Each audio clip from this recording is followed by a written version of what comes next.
स्वागत है आपका आज के इस शुक्रवार के LFC इंटरनेशनल मिनिस्ट्रीज के इस सभा में, ऑनलाइन सभा में जो आप हमारे साथ जुड़ रहे हैं। आप सभी का प्रभु यीशु के नाम से मैं स्वागत करता हूं। आइए हम प्रार्थना करें और आज की इस सभा को शुरू करें।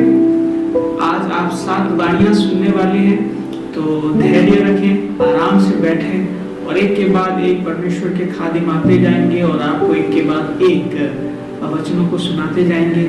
धैर्य के साथ बैठें और सीखने की अनुभूति से बैठें ताकि आप ज्यादा से ज्यादा सीख सकें और उसको धन्यवाद दे सकें। मुंह उतार के मत बैठिए, क्योंकि आज शुभ शुक्रवार है। आज के दिन यीशु ने मृत्यु पे विजय को पाया था। आज के दिन वो वफादारी को दिखाया था, तो उस वफादारी को याद कीजिए कि यीशु मसीह आपके लिए इतना प्यार रखा है कि वो स्वर्ग छोड़ जगत में आपके लिए आया और आपके लिए जीवन में दिया। आइए प्रार्थना करते हैं और आज का सवाल शुरू करते हैं। प्रभु, हम धन्यवाद देते हैं परमेश्वर, जितने लोग हमारे साथ अभी जुड़ रहे हैं उन सारे लोगों को हम स्वागत करते हैं और प्रभु आपके चरणों में सारी चीजों को सौंपते हैं परमेश्वर और प्रार्थना करते हैं।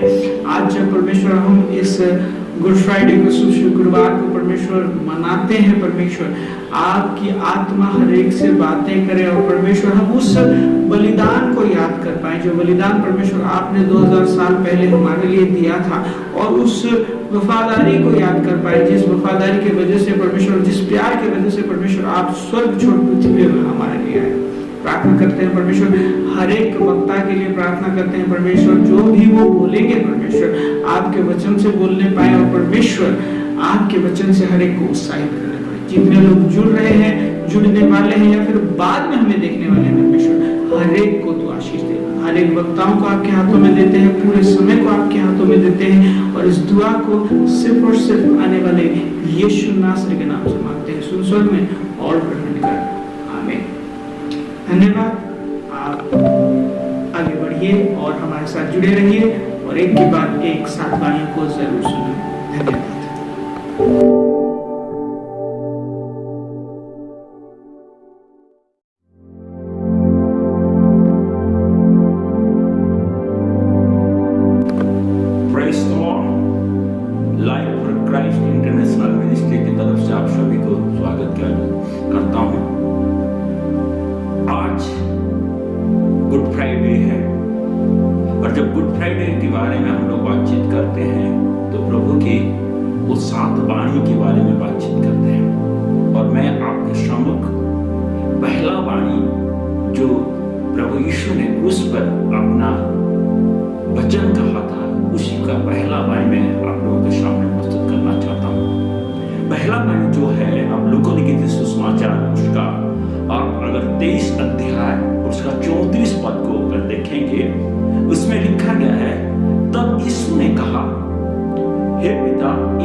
उसी समय हम अगर देखेंगे लूका लिखित सुसमाचार में उसके विशेष जो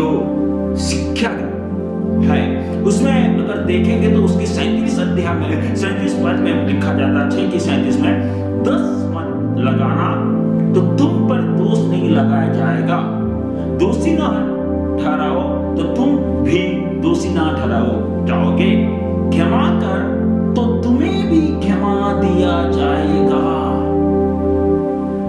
इसमें जब प्रभु यीशु अपना लोगों को, अपने शिष्य लोगों को एवं दूसरे लोगों को जो वचन दे रहा था, उसी समय भी वो क्षमा के बारे में बात करता है। और बहुत सारे लोग उसी समय सोचते होंगे कि ये खाली अपना वचन के माध्यम से, शिक्षा के माध्यम से दे रहा है, लेकिन अगर हम उसको देखेंगे तो प्रभु यीशु के जीवन में, जब उसके जीवन में यही सिचुएशन आया, जब बहुत सारे लोगों ने, यहूदियों ने और फरीसियों ने और शास्त्रियों ने और प्रधान याजकों ने उनको उनके विरोध में झूठा केस लगा के जब उनको क्रूस पर चढ़ाया, और जो सैनिक लोग थे उन लोगों ने भी उनको कष्ट दिया, तकलीफ दिया, उसी समय उसी क्षमा के बारे में बात करता है। और किससे बात करता है? परमेश्वर के पास बात करता है, और पिता परमेश्वर से प्रार्थना करता है, परमेश्वर, पिता परमेश्वर इन लोगों को तो क्षमा कर, क्योंकि वो जो क्या कर रहे हैं उनको पता नहीं है। हकीकत में हम लोग के जीवन में भी ऐसा ही होता है, बहुत सारे पाप हम अपने जीवन में करते हैं, और आप जानकर चकित होंगे कि हम जितने पाप जानकर करते हैं उतना उससे ज्यादा अनजाने में पाप करते हैं। लेकिन हम लोग के लिए एक खुशी की बात है कि क्या है ना, हम जितने भी पाप करते हैं, परमेश्वर अपने पुत्र के द्वारा हम सभी के पाप को क्षमा करने के लिए सामर्थ्य है। जैसा हम लोग अगर देखेंगे तो क्या कि पहला जॉन उसका 1:9 अगर देखेंगे, पहला जॉन उसका 1:9 को देखेंगे, उसमें लिखा गया है कि यदि हम अपने पापों को मान ले तो वह हमारे पापों को क्षमा करने और हमें सब अधर्म से शुद्ध करने में विश्वासयोग्य धर्मी है। क्योंकि प्रभु यीशु हम जितने भी पाप किए हैं, वो अपने अतीत जीवन में, वर्तमान जीवन में और आने वाले जीवन में जितने भी पाप किए हैं, हर एक पाप को क्षमा करने के लिए वो सामर्थ्य परमेश्वर है। वो हर एक पापों को क्षमा कर सकता है। उसके साथ साथ और एक चीज, अगर हम अपने पापों के साथ, अगर हम लोग के जीवन में, अगर कोई हम लोग के जीवन में कोई कष्ट देता है, कोई दुख देता है, कोई तकलीफ देता है, कभी कभी हम लोगों को क्षमा करना हम लोग के लिए तकलीफ हो जाता है। हम बहुत दिन तो उन लोगों को क्षमा नहीं करते, लेकिन वचन कहता है कि प्रभु यीशु ने हमको अपनी प्रार्थना, जो उसकी प्रार्थना, जो सत्य प्रार्थना है, उसी प्रार्थना के माध्यम से हम लोग को सिखाता है कि क्या कहता है कि अगर मत्ती लिखित सुसमाचार उसका 6:12 में देखेंगे तो उसमें लिखा है क्या, और जिस प्रकार हमने अपने अपराधियों को क्षमा किया है, वैसे ही तू भी अपने अपराधों को क्षमा कर, अपराधियों को क्षमा कर। अर्थात प्रभु इस माध्यम से उसके ऊपर एक चीज सिखाना चाहता है, मैं जैसा इन लोगों को क्षमा कर रहा हूं, तुम भी क्या करो कि अपने लोगों को, जो लोगों ने तुमको तकलीफ दिया, जो लोगों ने तुम्हारा लॉस किया है, जो लोगों ने तुमको बहुत कष्ट दिया है, उन लोगों को तुम क्षमा करो। ये प्रभु हमको सिखाना चाहता है। मुझे घटना याद है, हम लोग ग्रैंडस्टैंड्स के बारे में जानते हैं कि वो बारीपता में काम करते थे, वो मिशनरी थे, उनके 2 बच्चे लड़के थे। और उसी समय क्या हुआ, बहुत विरोधी लोगों ने रात को वो सोए हुए थे गाड़ी के अंदर, और ग्रैंडस्टैंड्स को और उनके 2 बेटे, छोटे छोटे बेटे को उन लोगों ने आग लगा के गाड़ी में जला दिया।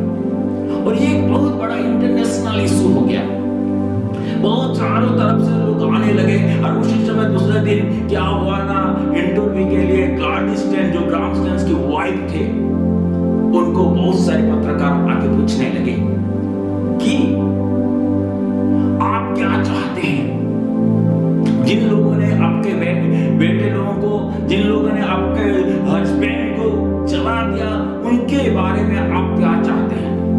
और उस दिन सिस्टर ग्लैडिस ने एक बहुत सुंदर बात कही थी, मैं उन लोगों को क्षमा करता हूं और प्रभु से मैं प्रार्थना करता हूं कि प्रभु इन लोगों को क्षमा करे।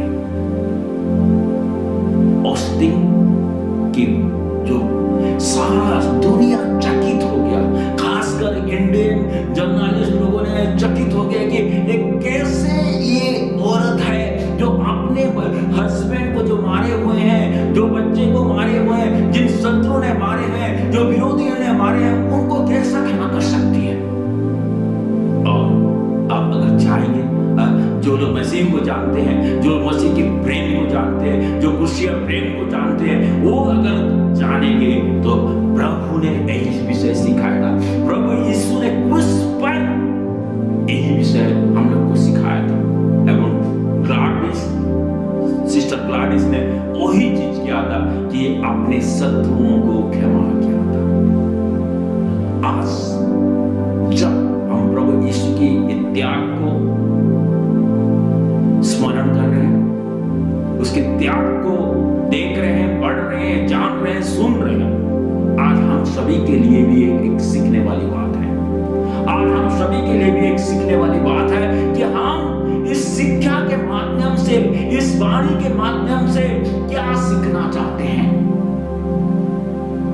प्रेरित पौलुस रोमियो की पत्री में बहुत सुंदर लिखता है। उसकी 12 अध्याय में अगर जाएंगे, उसके 14 से लेके अब अगर 21 तक अगर देखेंगे, खासकर देखेंगे, उसमें लिखा गया है, अपने सताने वालों को आशीष दो, श्राप मत दो।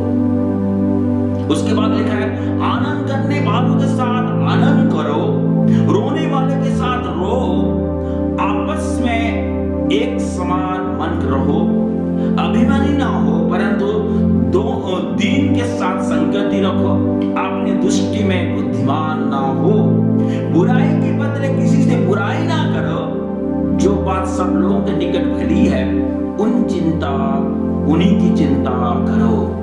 उसके साथ साथ अगर हम लोग अगर देखेंगे तो 20 और 21 में अगर देखेंगे, रोमियो पत्री 12 के 20 और 21 में देखते हैं, परंतु यदि तेरी मेरी भूखा हो तो उससे खाना खिला, यदि प्यासा हो तो उससे पानी पिला, क्योंकि ऐसा करने से तू उसके सिर पर आग के अंगारे का ढेर लगाएगा। और अंत में बुराई से ना हारो, परंतु भलाई से बुराई की जीत करो।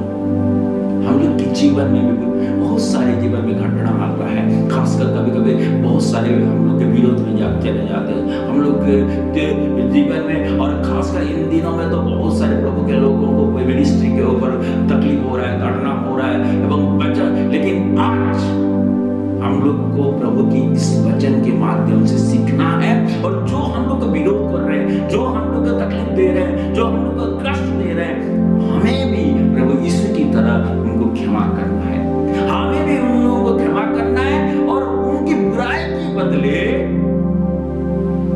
भलाई करना है, उनकी बुराई के बदले भलाई करना है। और जब हम उनके जीवन में उनकी बुराई के बदले अगर भला करेंगे, प्रभु उसके द्वारा महिमा पाएगा। और एक तरह से एक उन लोगों की एक शिक्षा होगा, ये लोग थोड़ा अलग है। जैसा कि उस दिन जब प्रभु यीशु ने स्वर्ग पर था और स्वर्ग पर रह के क्षमा किया, और वो लोग जो सैनिक लोग थे, लोग देख रहे थे, सुन रहे थे, और वो लोग अंत में जो सब सेनापति होता है, वो सेनापति क्या होता है, ये सच में यीशु का पुत्र था, सच में ये यीशु का पुत्र था। मैं भी आज आप सभी को आज उत्साहित करना चाहता हूँ, एनकरेज करना चाहता हूँ। और आज जब हम गुड फ्राइडे पालन कर रहे हैं और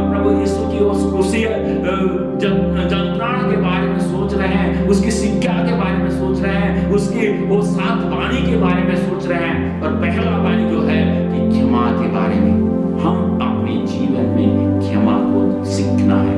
और एक चीज, अगर हम क्षमा नहीं करेंगे तो परमेश्वर, पिता परमेश्वर भी हम लोग को क्षमा नहीं करेगा। पिता परमेश्वर भी हम लोग को क्षमा नहीं करेगा। इसीलिए मैं आप सभी को एनकरेज करना चाहता हूँ, उत्साहित करना चाहता हूँ, और ये लाइफ फॉर क्राइस्ट मिनिस्ट्री की तरफ से आप सभी से निवेदन करना चाहता हूँ। जब हम गुड फ्राइडे मान रहे हैं, ईस्टर संडे मान रहे हैं, और प्रभु यीशु के वो क्रूस के बलिदान की कहानी सीख रहे हैं, जान रहे हैं, तो आज एक सीखने वाली बात है कि हम अपने बैरी लोगों को, हम अपने जो शत्रु हैं, जो विरोधी हैं, उन लोगों को क्षमा करना सीखें। प्रभु इस वचन के द्वारा हम सभी को आशीष दे, और इस ईस्टर के समय में आपके परिवार को, आपके कलीसिया को आशीष दे। धन्यवाद।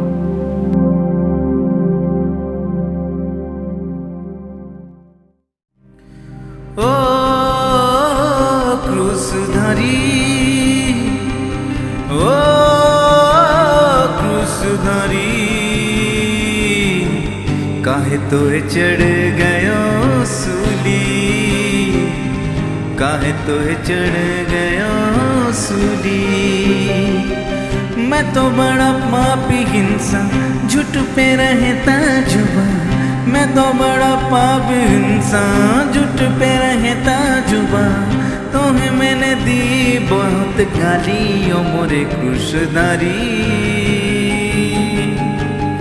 काहे तोहे चढ़ गयो सूली।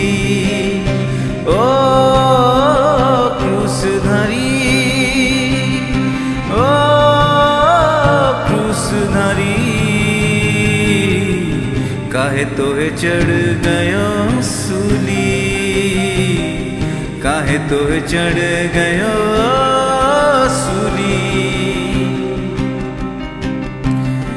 दर दर बहता चला आँखों की जो धारा, कांटों वाली ताज पे फिर बग पे भी भला। प्यासा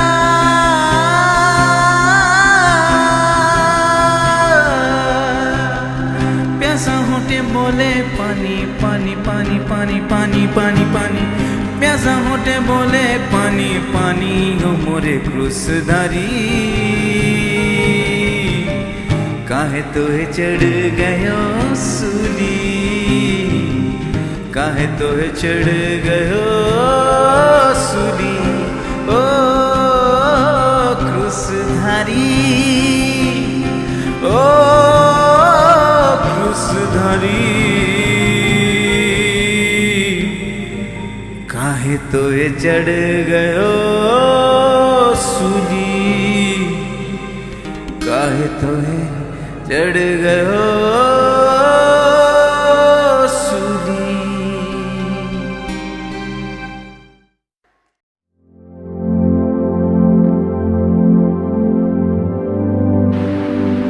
प्रेज़ द लॉर्ड। सभी को जय मसीह की। परमेश्वर के नाम का बहुत बहुत धन्यवाद हो। परमेश्वर ने आज हमें ये दिन दिखाया है, ये अवसर दिया है, ये मौका दिया है कि हम उसका प्रशंसा कर सके और उसके वचन से कुछ सुन सके। आज इस गुड फ्राइडे के दिन हम परमेश्वर यीशु मसीह के द्वारा बोले गए 7 वाणियों को सुन रहे हैं, और अभी जो हम सुनने वाले हैं वो है उसकी दूसरी वाणी, जो आप पा सकते हैं लूका उसका 23 का 43 में। यहाँ इस प्रकार कहता है, मैं तुझसे सत्य कहता हूँ, आज ही तू मेरे साथ स्वर्ग लोक में होगा। मैं फिर से पढ़ना चाहूंगी। इस तरह कहता है, मैं तुझसे सत्य कहता हूँ, आज ही तू मेरे साथ स्वर्ग लोक में होगा। जब हम इस वाणी को सुनते हैं, इस वाणी को समझने के लिए हमें इससे पहले होने वाली कहानी को या फिर घटनाओं को समझने की जरूरत है। यह जब बोला जा रहा है, यीशु मसीह क्रूस पे हैं, और जब वो क्रूस पे हैं, उनके दोनों तरफ 2 अपराधी हैं, और ये 2 अपराधी बात कर रहे हैं यीशु मसीह से, एक दूसरे के बीच में बात कर रहे हैं। और इनमें से एक अपराधी इस तरह कहता है यीशु मसीह से कि तू अगर सच्ची राजा है, तू अगर सच्ची प्रभु है, तो तू खुद को बचा और तू हमको भी बचा। और इस जगह पे हम देखते हैं तो यीशु मसीह से ये कुछ कह रहा है, और जब यीशु मसीह से ये कुछ कह रहा है, यीशु मसीह इसका जवाब नहीं दे रहे। यहाँ पे जो दूसरा अपराधी है वो उससे कह रहा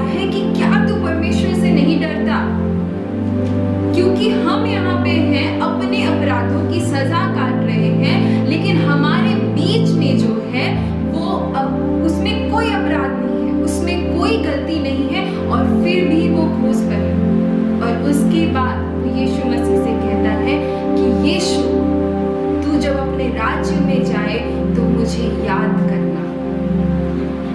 एक अपराधी के मुंह से ऐसी बातें, हाँ पहले अपराधी ने जो कही वो हम एक्सपेक्ट कर सकते हैं कि हाँ एक अपराधी ऐसी बात कर सकता है, लेकिन जो दूसरा अपराधी कह रहा है वो बहुत ही अनकॉमन है, असाधारण है। लेकिन सबसे अच्छी और सबसे खूबसूरत बात है जो यीशु मसीह कहता है। वो कहता है उसको कि मैं तुझे सत्य कहता हूँ, आज ही तू मेरे साथ स्वर्ग लोक में होगा।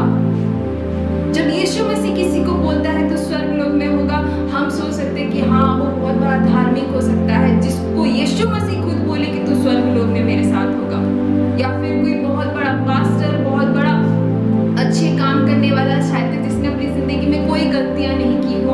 लेकिन हमें यहाँ पे आश्चर्य की बात यह है कि यहाँ पे ये शब्द यीशु मसीह एक अपराधी को बोल रहा है, एक ऐसा इंसान जिसने इतने गुनाह किए कि उसको क्रूस पर चढ़ाया जा रहा है।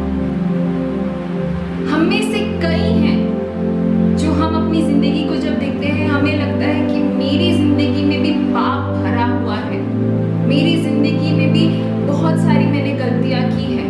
अगर हम बाइबल में जाएं, रोमियो उसका 3:23 में देखें, उसमें कहता है कि क्योंकि सभी ने पाप किए हैं और सभी परमेश्वर की महिमा से रहित हुए हैं। हम में से ऐसा कोई भी नहीं है जो कह सकता है कि मैंने पाप नहीं किया। कोई भी नहीं कह सकता कि मुझ में कोई गलती नहीं है, मुझ में कोई कमी नहीं है। हम हर कोई अपने आप को जानते हैं और हम जानते हैं कि हमने कौन कौन सी गलती की है, ऐसी गलतियां, ऐसे पाप जो किसी ने नहीं देखे। और कभी कभार हम इस पाप के बोझ में दब जाते हैं और हमें लगता है कि ये मुझे बांध के रख लेगा, मैं इससे नहीं निकल सकता। लेकिन हम जब इस कुछ शब्द को देखते हैं जो यीशु मसीह ने कहा है, यहाँ पे यीशु मसीह इस एक लाइन में हमें बताना चाहता है कि परमेश्वर के पास अनुग्रह है, जो कि उस दिन उस क्रूस पे चढ़े अपराधी को बचाने के लिए काफी थी। वो एक रिमाइंडर है, वो हमें याद दिलाना चाहता है कि हो सकता है कि तुम गलत हो सकता है कि तुमने अपनी जिंदगी में बहुत सारे पाप किए हैं, हो सकता है कि तुम पाप में डूबे हुए हो, लेकिन यहाँ पे तुम्हारा मृत्यु ही हो ये जायज नहीं है। एक और भी चीज है जो तुम्हारे साथ हो सकती है, एक और भी चीज है जिसे तुम अपना सकते हो, वो है अनुग्रह। लेकिन अनुग्रह हर किसी के पास ऐसे ही नहीं मिल जाती। अनुग्रह को मांगना पड़ता है, अनुग्रह को ग्रहण करना पड़ता है। यीशु मसीह ने हमें जब वो क्रूस पर चढ़ा तो उसने अनुग्रह की कहानी शुरू कर दी। उसके नाम से उस दिन से जो भी प्रार्थना कर सकता है उसको अनुग्रह प्राप्त होगा।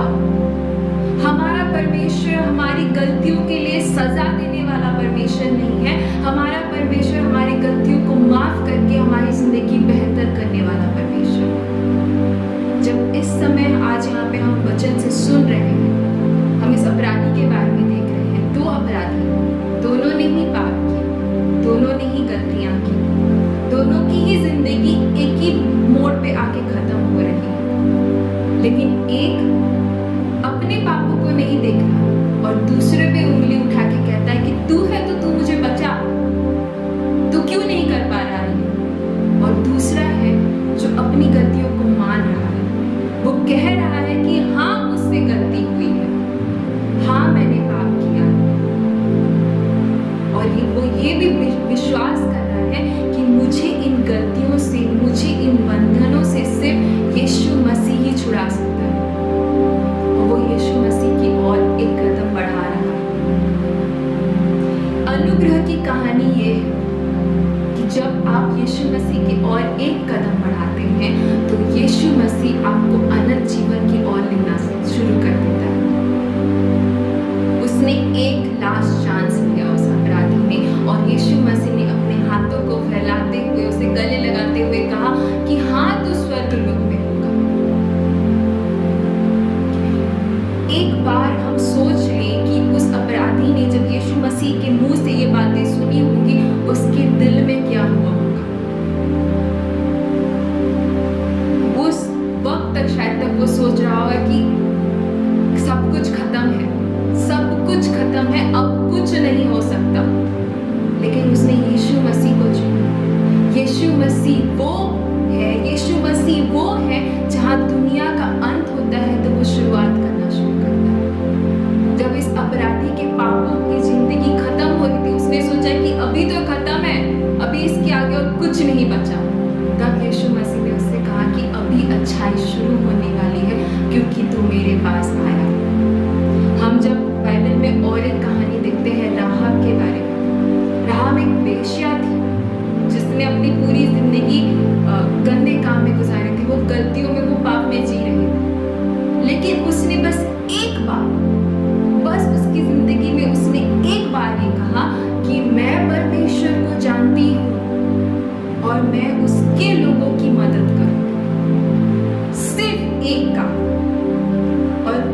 परमेश्वर ने सिर्फ उससे ही नहीं बचाया, उसके पूरे परिवार को बचाया।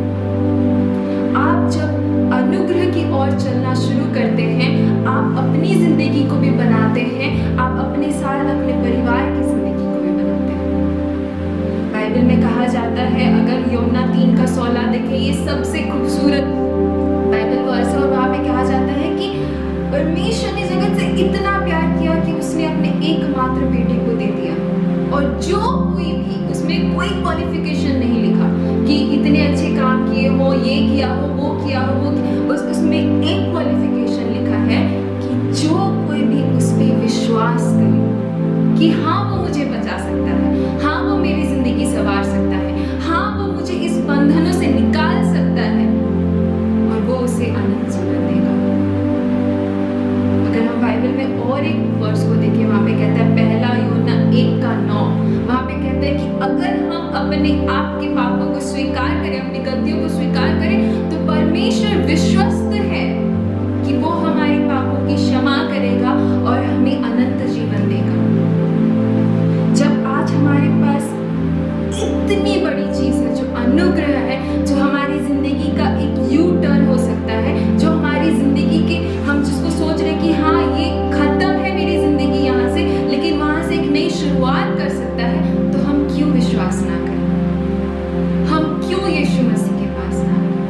अब जब हम ये सुन रहे हैं, मैं हर कोई जो आज हमारे साथ जुड़े हुए हैं, मैं उनसे कहना चाहती हूँ कि एक बार यीशु मसीह को मौका देके देखें, एक बार उस पर विश्वास करके देखें, एक बार अपने हाथों को फैलाएं और बोले कि यीशु मसीह, हाँ मैं गलत था और मैं विश्वास करता हूँ कि तू ही मुझे बचा सकता है, और मैं तेरे उस अनुग्रह को ग्रहण करना चाहता हूँ।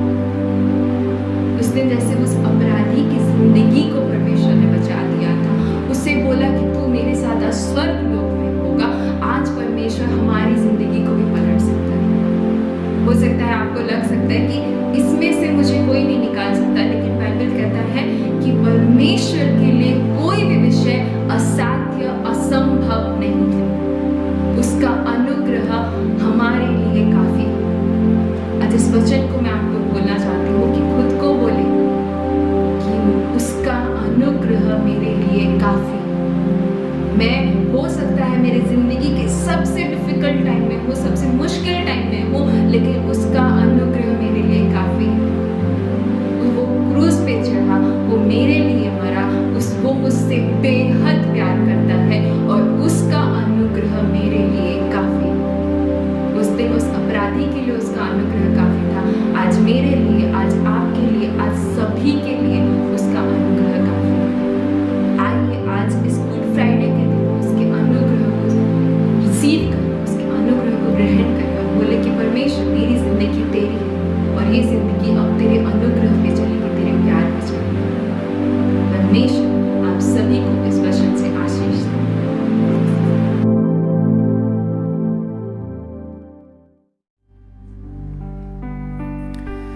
जो क्रूस पे कुर्बान है, वो मेरा मसीहा है। हर जख्म जो उसका है, वो मेरे गुनाह का है। जो क्रूस पे कुर्बान है, वो मेरा मसीहा है। हर जख्म जो उसका है, वो मेरे गुनाह का है। जो क्रूस पे कुर्बान है।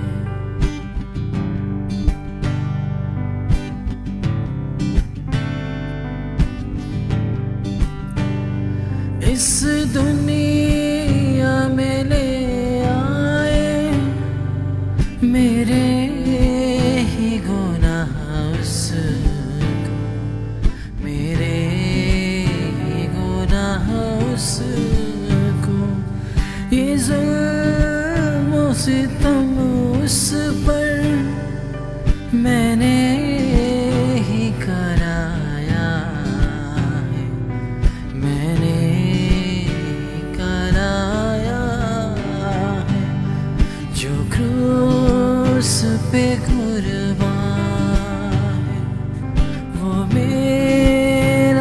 मसीहा है, हर जख्म जो उसका है वो मेरे गुनाह का है, जो क्रूस पे कुर्बान है।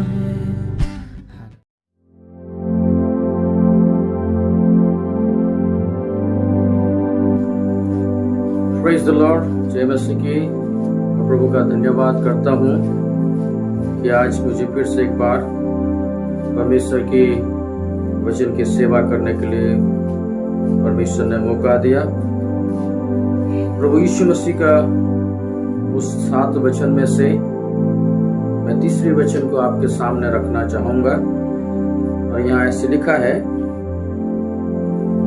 यीशु ने अपनी माता और उस चेलों को जिससे वो प्रेम रखता था पास खड़े देखकर अपनी माता से कहा, हे नारी, देख यह तेरे पुत्र है। तब उस चेले से कहा, वो तेरी माता है। और उसी समय से वो चेला उससे अपने घर ले गया। हम अब तक प्रभु यीशु मसीह का 2 वचन को उसके ऊपर दूसरे लोगों से हम जरूर सुने होंगे। और ये जो 7 वचन प्रभु यीशु मसीह ने क्रूस के ऊपर कहा था, उसका जो सीक्वेंस है, एक के साथ दूसरे का जो कनेक्शन है, ये 7 वचन को जब हम अलग अलग करते हैं तो हम कई बार हम उसका मेन मतलब से, मेन मीनिंग से बाहर चले जाते हैं। लेकिन जब उस 7 वचन को हम एक साथ पढ़ते हैं या एक साथ मनन करते हैं तो प्रभु यीशु मसीह का जो क्रूस के ऊपर जो वचन वो वास्तव में बोला था, उसका गहराई को हम पहचान पाते हैं और समझ पाते हैं। ये कम समय में मैं आप लोगों को ये 3 वचन के द्वारा कुछ बातें कहना चाहूंगा। यहाँ यीशु मसीह की माता को हम देखते हैं और एक चेला को देखते हैं जिनके नाम यूहन्ना है, और यीशु मसीह क्रूस के ऊपर है। ये तीनों का जो संबंध है वो बहुत गहरा संबंध है। यीशु मसीह जिस चेलों को प्यार करता था, लिखा है क्रूस के ऊपर जो यातना, जो वेदना के अंदर वो जा रहा है, उनके शरीर से खून बहता चले जा रहे हैं और पूरी निर्यातना उनको सह रहा है। 2 वाणी वो बोल चुका है। और अब जब उसके माता और उसके जो चेलों को यीशु मसीह ने क्रूस के ऊपर से देखता है तो उनके दिल में एक प्रेम प्रकट होता है और उस प्रेम के साथ वो अपनी माता को कहता है, हे नारी। यीशु मसीह ने अपनी माता को माता करके नहीं पुकारा, अपनी माता को माता करके नहीं पुकारा, वो हे नारी करके पुकारा। क्यों? क्योंकि ये परंपरा है कि यहूदियों की रीति में एक एडोरेबल वर्ड है। कई भी महिलाओं को एक सम्मानजनक कुछ बातें जब हम बोलते हैं तो उनको हे नारी करके पुकार सकते हैं, वुमेन। तो यीशु मसीह ने क्रूस के ऊपर जरूर है, नीचे उसके माता टूटे हुए दिल से अपनी बेटे के दर्द को और पीड़ा को देख देख कर मन में, दिल में रो रहा है। और उसी क्षण अपने बेटा, जिस बेटा को पैदा किया है, उस बेटा क्रूस के ऊपर अपना दर्द को सहते हुए अपनी माता के ओर गौर से देखता है और कहता है, माता, हे नारी, देख तेरा पुत्र। और उसी समय उस पुत्र को, उस चेला को देखकर कहता है, देख तेरा माता। इस वचन से हम क्या सीखते हैं और यीशु मसीह क्या कम्युनिकेट करना चाहता है? The responsibility of Jesus towards his mother. Yeshu Masih का अपनी माता के और उसका जो जिम्मेदारी, वो मरने से पहले उस जिम्मेदारी को निभाना चाहता है। और जो रेस्पॉन्सिबिलिटी एक बेटा होने के नाते अपनी माता के वो जो रेस्पॉन्सिबिलिटी है, उस जिम्मेदारी को अपनी भाई, अपनी चेला यूहन्ना की ओर देना चाहता है। यहां से दो बातें मैं आपको बताऊंगा जो हमको सीखना है और हमको हमारे जीवन में भी पालन करना है। हमारे जीवन में हमारे परिवार के प्रति एक प्रेम रहना जरूरी है, और दूसरी बात, हमारे परिवार के प्रति हमारे उत्तरदायित्व, हमारा रेस्पॉन्सिबिलिटी होना जरूरी है। यीशु मसीह मरियम की बड़ा बेटा है, और एक बड़ा बेटा होने के नाते मरियम भी यीशु मसीह को ज्यादा प्यार करती थी, और यीशु मसीह भी मरियम से ज्यादा प्यार करती थी। जब काना नगर में की शादी के समय एक समस्या हुआ, दाखरस का घटी हुआ, तुरंत मरियम यीशु मसीह के पास आकर कहा कि देखो उनके समस्या है, उनके दाखरस नहीं है। यहां देखते हैं कि मरियम यीशु मसीह के ऊपर कंप्लीटली डिपेंड करता था, और यीशु मसीह भी मरियम की अपनी माता के बात को पूरी तरह से सुनता था। A vice versa relationship, close relationship. और यीशु मसीह अपनी माता को देखता है और तरस खाता है, क्योंकि वो कुछ समय के बाद वो चले जाएगा, लेकिन वो जो जिम्मेदारी उसके ऊपर है अपने भाई या अपने चेले यूहन्ना को देना चाहता है। देख तेरी माता, ये तेरा रिस्पॉन्सिबिलिटी है। और माता को कहता है देख तेरे पुत्र। दूसरी तरफ हम जब उसको आत्मिक तौर से हम चिंता करते हैं, तो ये एक कलीसिया और एक विश्वासियों का एक संबंध है। माता को कलीसिया के साथ तुलना किया जाता है और पुत्र को विश्वासियों के साथ तुलना किया जाता है। यीशु मसीह क्रूस के ऊपर मरने से पहले एक कलीसिया को और विश्वासियों को एक जिम्मेदारी देना चाहते हैं, स्पिरिचुअल रेस्पॉन्सिबिलिटी ऑफ चर्च। कलीसिया को एक जिम्मेदारी देना चाहते हैं। कलीसिया अपनी विश्वासी का रखवाल कर, और विश्वासियों को कहा जाता है अपनी कलीसिया का रखवाली कर। मैं और आप जब इस वाणी को सुनते हैं और इस वाणी को हमारे जीवन में अप्रोप्रिएट करना चाहते हैं, तो यीशु मसीह पहले तो हमको एक व्यक्ति होने के नाते हमको हमारे परिवार के प्रति प्रेम को प्रकट करता है। दूसरी बात, हमारे परिवार के प्रति रिस्पॉन्सिबिलिटी को दिखाता है, जिसको मुझे और आपको निभाना जरूरी है। दूसरी बात, स्पिरिचुअली अगर हम देखेंगे, ये एक कलीसिया और एक विश्वासियों का एक रिलेशन है। कलीसिया अपनी विश्वासियों का जो देखभाल करना या रेस्पॉन्सिबल होना और कलीसिया को संभालना, ये बातें, ये जिम्मेदारियां होना जरूरी है। विश्वासियों को भी अपनी कलीसिया को देखभाल करना, कलीसिया को बढ़ोतरी करना जरूरी है। यीशु मसीह जब क्रूस के ऊपर है, पहली वाणी में कहता है कि हे पिता क्षमा करें, लोग क्या कर रहे हैं नहीं जानते। उसी समय यीशु मसीह पिता के साथ एक अच्छा संबंध है। पिता और बेटा का संबंध अब भी है,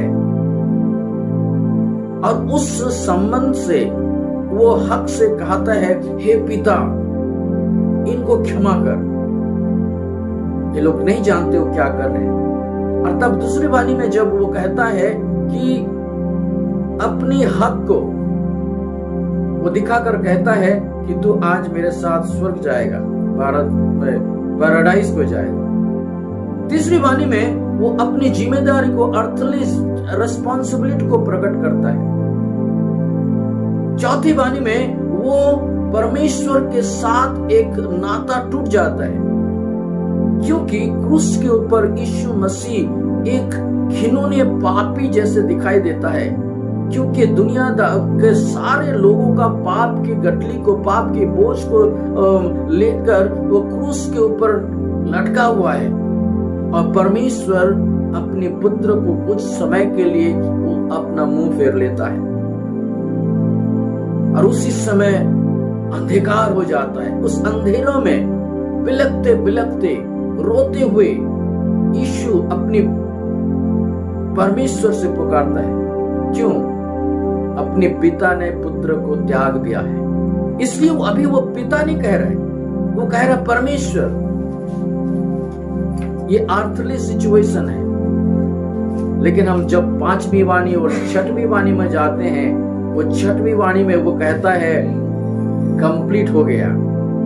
यीशु मसीह क्रूस के ऊपर जो जिम्मेदारियां लेके आया था, जो रेस्पॉन्सिबिलिटी परमेश्वर ने पुत्र को दिया था, कि यूहन्ना 3:16 में हम जब देखते हैं कि प्रभु ने अपनी पुत्र को, इकलौता पुत्र को भेजा, ताकि जो कोई उस पर विश्वास करे वो नाश ना होए परंतु अनंत जीवन प्राप्त करे। यीशु मसीह ने दुनिया में मरने के लिए आया, अपनी खून देने के लिए आया, अपनी लहू देने के लिए आया, उद्धार करने के लिए आया। इसलिए छठे वाणी में वो पुकार कर कहता है कि I have completed all my responsibility, I have done everything that God has entrusted in मी।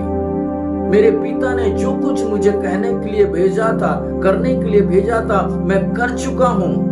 और कलीसियों की पत्री में लिखा है कि यीशु मसीह क्रूस के ऊपर शैतान के सारे पावर को हटाकर क्रूस के ऊपर एक विजय यात्रा कर चुका है, शैतान की सर को कुचल चुका है, विजय हो चुका है, पाप के बंधन को तोड़ चुका है। और इसलिए वो ने कहा कि I have completed everything।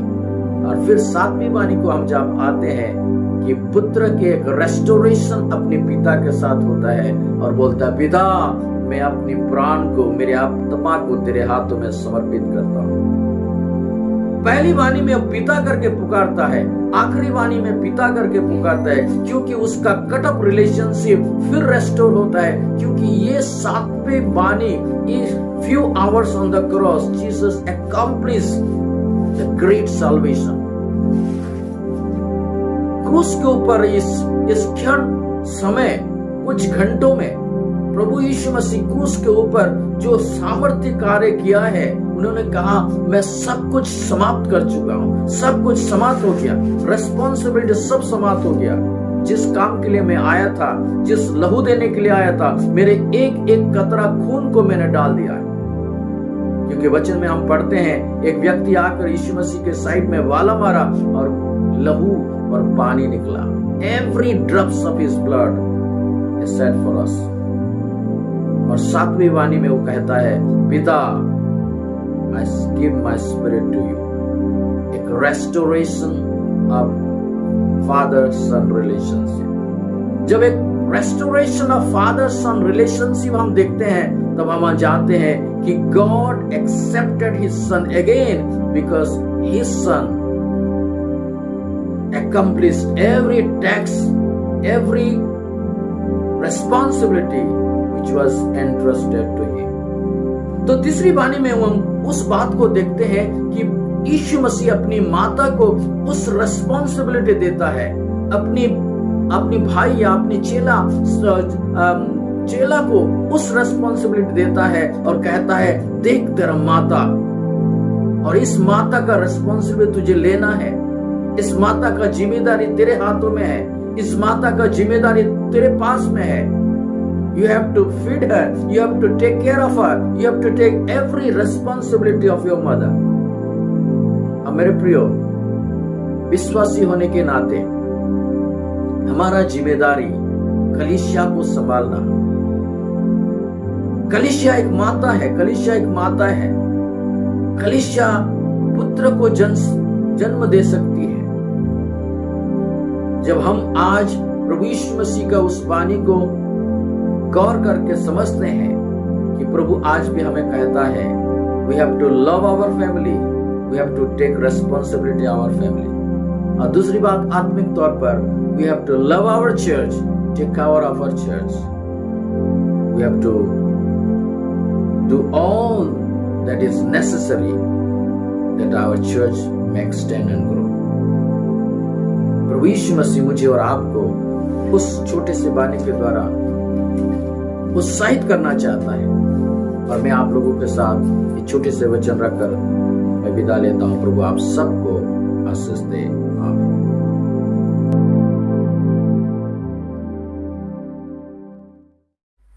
आइए हम परमेश्वर की उस याद में जाएं, और जो कतरा कतरा लहू हमारे लिए वो बहाया उसको स्मरण करें। ओ,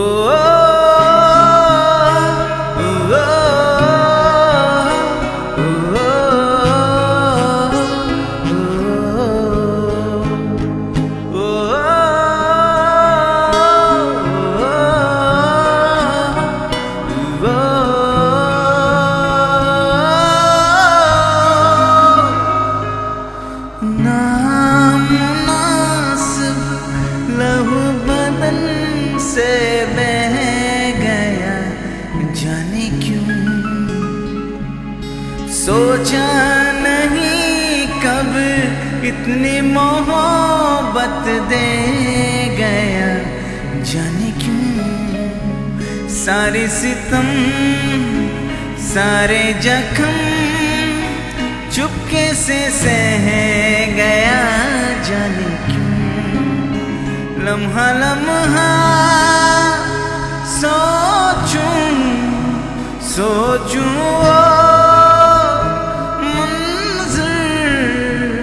अश्क भरा वो समा, कतरा कतरा बहता चला वो प्यार की धारा, कतरा कतरा बहता चला वो प्यार की धारा। दर्द जितनी जिस्म सहता था वो खामोशी बयां करता, कतरा कतरा बहता चला वो प्यार की धारा। ओ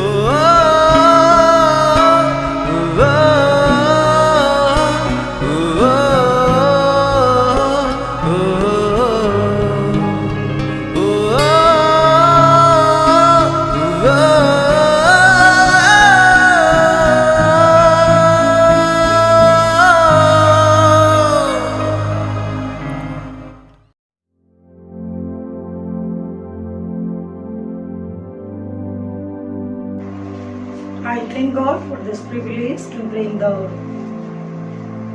message from the Word of God. It's a privilege to remember the death of Jesus. What a joy to celebrate the death with a goodness. Many people surprised to see it is death of somebody, but we call it a Good Friday, because it means there is so many goodness in us, among us, within us. It is a privilege to know that Jesus has died for us and paid for us in full. Every Passion Week brings these feelings again and again. And this Passion Week also brings this Good Friday. Another opportunity to remember all the words of Christ on the cross. I remember the life of Jesus. Since Gabriel came to Mary and told her that she will be with a child and he will be the savior of the whole mankind.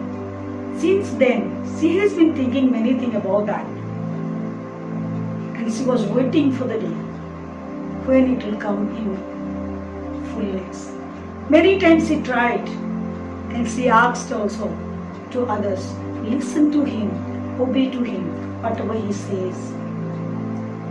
It was a great joy for her to wait for the day that they will bring salvation for the whole mankind. Dear friends, we know in our life, whole mankind's life, death and birth are very true in our life. But once Jesus came to this earth and he died, rather I will say, he gave his life for all of us. Then and then only we have crossed the line of death and entered to everlasting life. So I feel so good to say about something on the fourth saying of Jesus on the cross. We know that Jesus has come with a mission. He always saying that. In Mark 10:55 he says, I have come, the Son of Man has come not to be served, but to serve and to give his life as a ransom to many. And his mission was accomplished on the cross. And while he is doing all his ministry, while he was doing everything in his life, he was very conscious for what he has come. His name itself says that he is the Savior.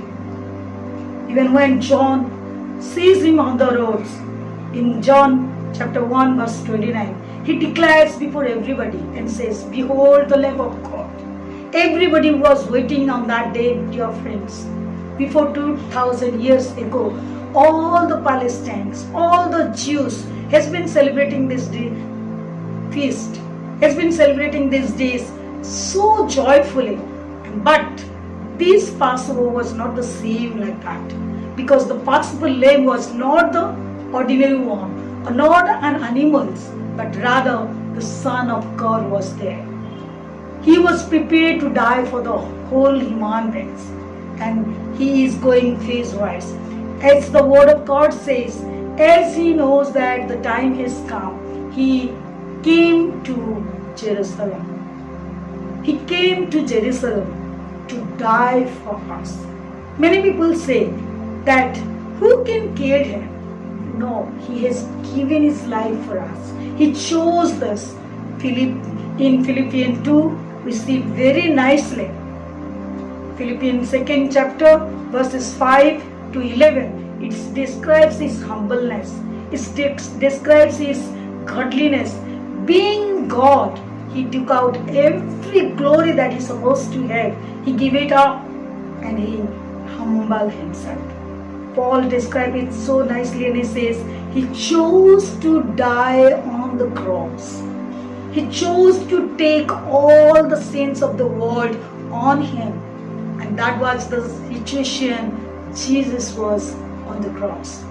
In one day, rather I will say in only few 9 to 11 hours, Jesus has to go through so many sessions of judgments. And after these judgments, he was carried his cross to die on the cross. From 9 o'clock, everything has been started. All these things have been going on and on and on. And he is on the cross right now. And while he is on the cross, the last 7 saying of Jesus, it motivated quite a lot of people. But while he is in the cross, in the 4th word he says, Eli, Eli, lama sabachthani. In the word of God we see, in Mark chapter 15 verse 30, it clearly says that he is saying, O Lord, O my God, why have you forsaken me? Why have you forsaken me? This word was full of suffering. If we see these words, it says this is the word of suffering. But this is a word of suffering, but not the physical ones. We see that in the 5th saying that he is having his physical suffering on the 5th saying. But on 4th he says he goes through a spiritual suffering. He goes through a very hard time. It was a very hard time for him. The one who was saying, I can't do anything by myself. The one who was telling that I am not, but my Father is to be doing his work through me. He does everything what his Father was doing. Dear friends, now he says, the word it says on the cross, for he has been forsaken. Just for you and me. Just to give us the righteousness that is take us to heaven. That will bring us to God again. That will bring us harmony between God and man. He is going to stand between both man and God. And because of that only, now he's taking it on himself. In Hebrew chapter we says he is an advocate. He stands on the place of us. In Mark, he says he is going to give his life as a ransom. And he paid fully.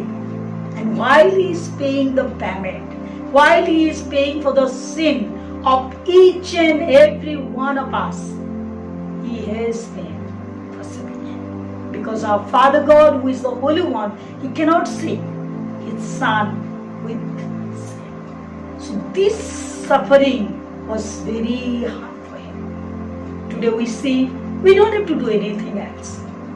Nothing we have to do.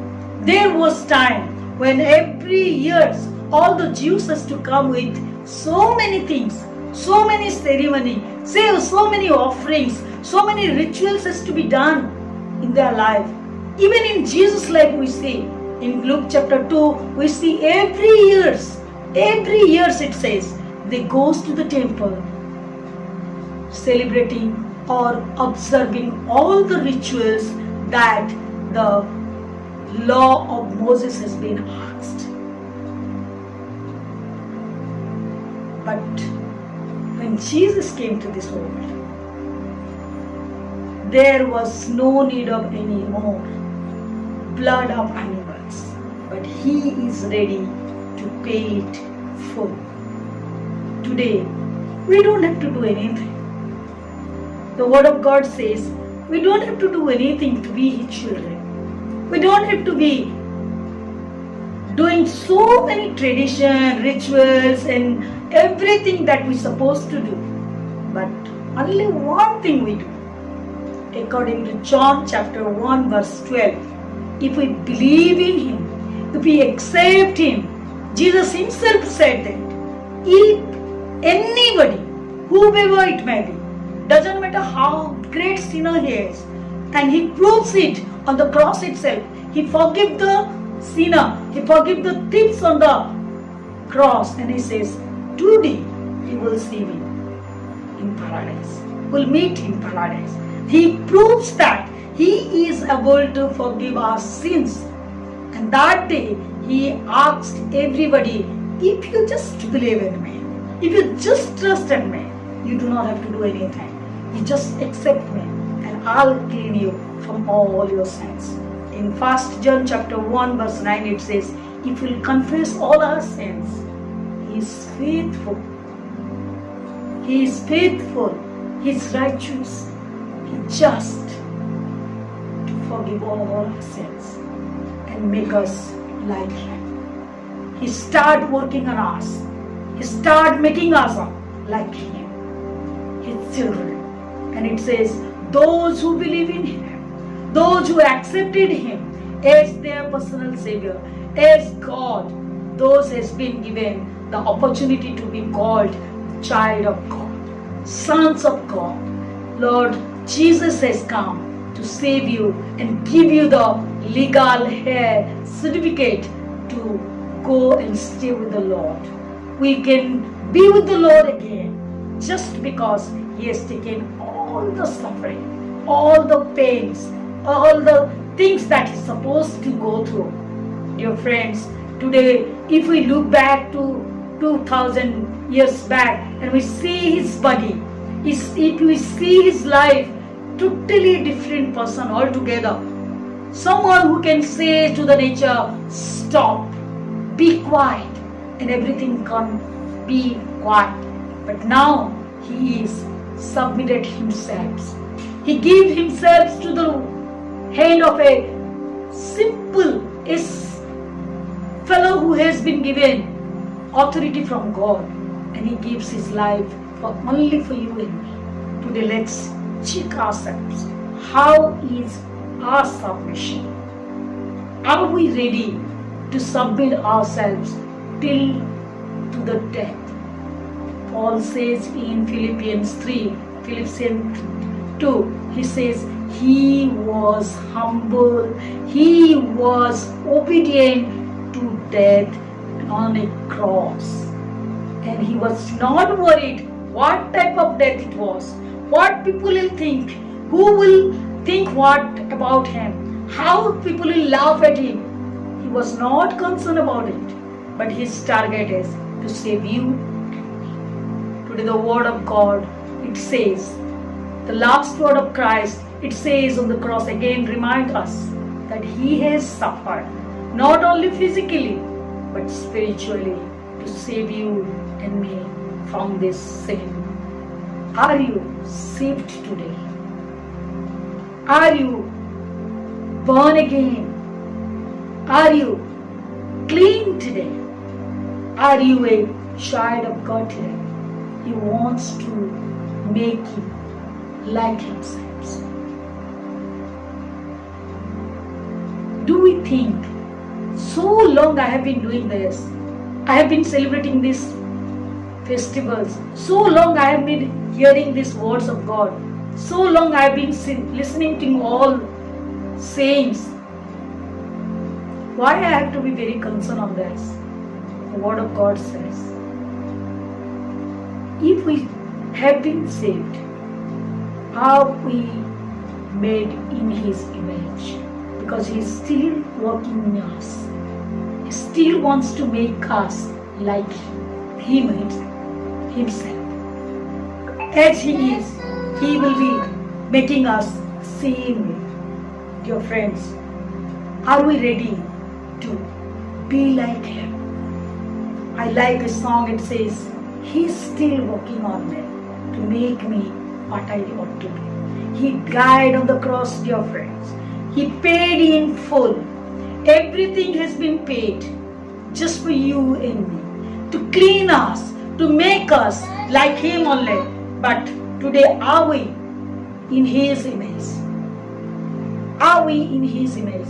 The poet goes and says, it took him just a week to make the moon and star.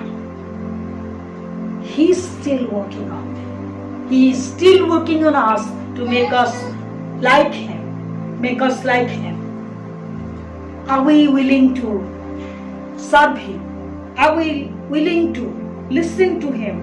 Are we willing to value the suffering he had on the cross? Saying to the Father, Eli, Eli, lama sabachthani. Oh my Father, why have you forsaken me? He has been forsaken for you and me. He wants to make his image in you and me. Today he is waiting for us. When will we come back to him? Listen to him and be like him. May God bless us together and help us to be like him, to suffer and to be an overcomer in our life. Thank you. God bless you all.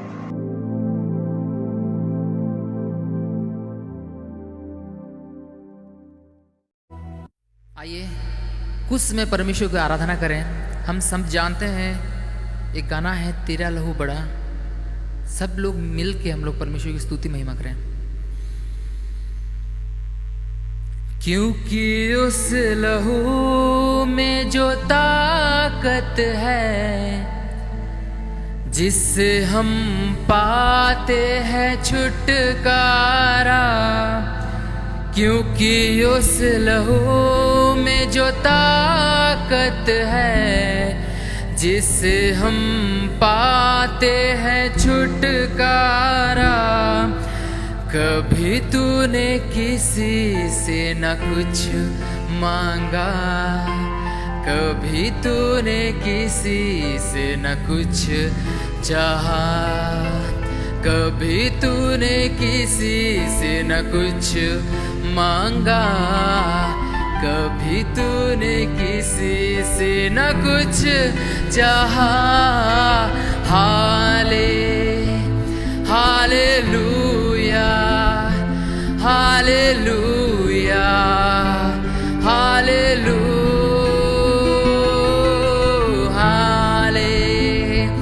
Hallelujah hallelujah.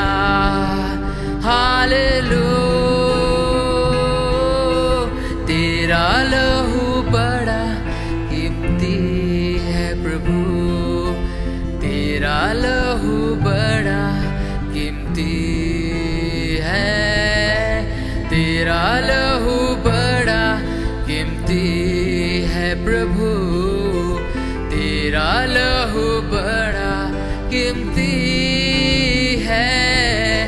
Hallelujah hallelujah hallelujah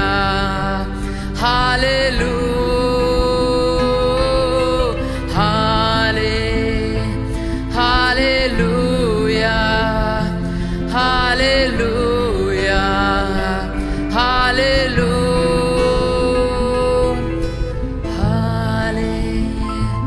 hallelujah hallelujah hallelujah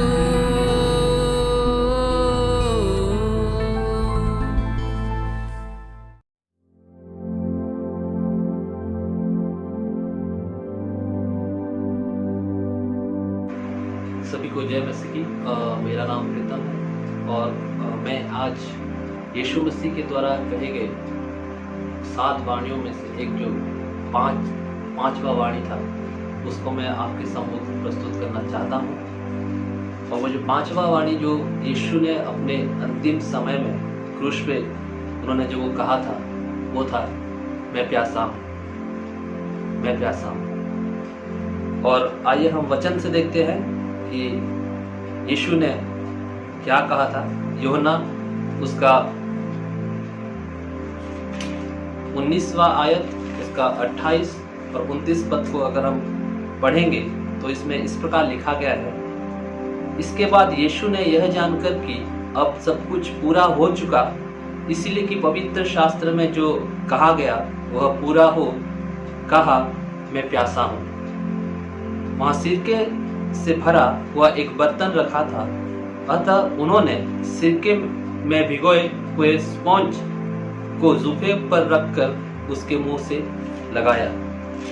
मेरे प्रिय भाइयों और बहनों, अगर हम ये वाणी को अगर देखेंगे जो यीशु मसीह ने कहा कि मैं प्यासा हूँ, तो बहुत एक जनरल स्टेटमेंट लग सकता है, क्योंकि मैं भी रोज कहता हूँ, रोजमर्रा की जिंदगी में कहता हूँ मैं प्यासा हूँ। आप लोग भी शायद कहते होंगे कि हम प्यासे हैं। लेकिन अगर हम यीशु मसीह के सिचुएशन को अगर हम देखेंगे, कल रात उन पर बहुत ताड़ना हुई, उनको बहुत कोड़े मारे गए हैं, उनके शरीर से एक एक बूंद रक्त बह चुका है और इस समय वो क्रूस के ऊपर है, जहाँ पे उनको कीले मार के उनको क्रूस पे लटकाया गया है। और इस समय यीशु मसीह उस दर्द से गुजर रहे हैं जो हो सके आप और मैं कभी वो समझ ना पाए, क्योंकि वो दर्द इट वॉज इंटॉलरेंट। वो दर्द इतना बड़ा था कि वो ये बोले कि मैं प्यासा हूं। लेकिन एक और चीज इसमें देखना बहुत जरूरी है कि वो प्यासे थे, लेकिन इससे पहले भी 2 बार उनको पानी दिया गया था, लेकिन उन्होंने वो एक्सेप्ट नहीं किया था। हाँ मेरे प्रिय भाइयों बहनों, अगर हम मत्ती की पुस्तक में देखेंगे, मत्ती उसका 27वां अध्याय का 34 आयत अगर हम देखेंगे,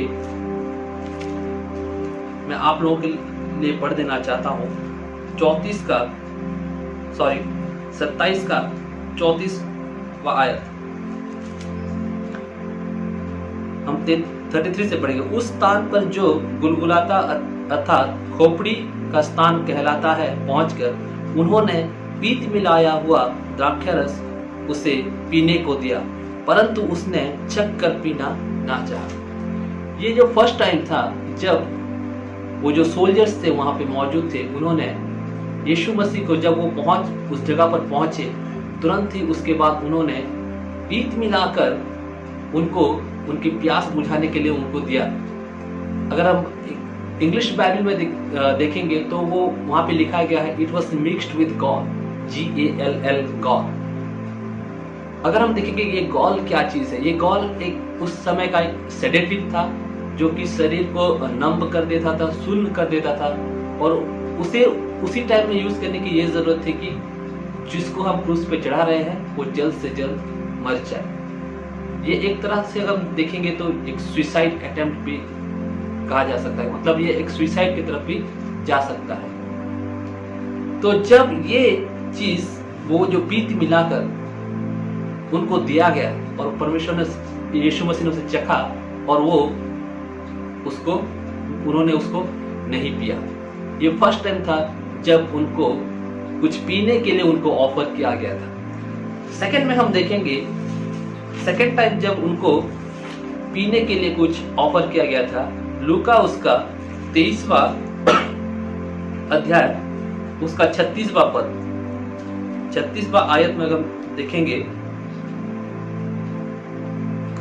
उसके 35 से पढ़ेंगे। लोग खड़े खड़े देख रहे थे और सरदार भी ठट्ठा कर करके कहते थे, इसने दूसरों को बचाया, यदि यह परमेश्वर का मसीह है और उसका चुना हुआ है तो अपने आप को बचा ले। सिपाही भी पास आकर और सिरका देकर उसका ठट्ठा करके कहते थे, यदि तू यहूदियों का राजा है तो अपने आप को बचा।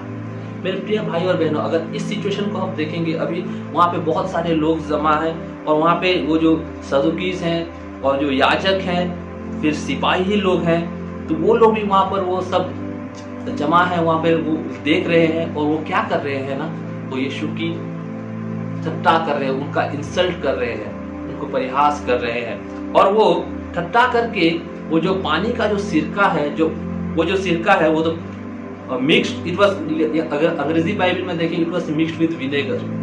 तो उसको वो क्या कर रहे हैं, ठट्ठा करके उनके मुख के पास वो लेके जा रहे हैं और वो बोल रहे हैं कि अगर तू यहूदियों का राजा है तो अपने आप को बचा, अगर तू राजा है तो तू अपने आप को बचा सकता है तो बचा।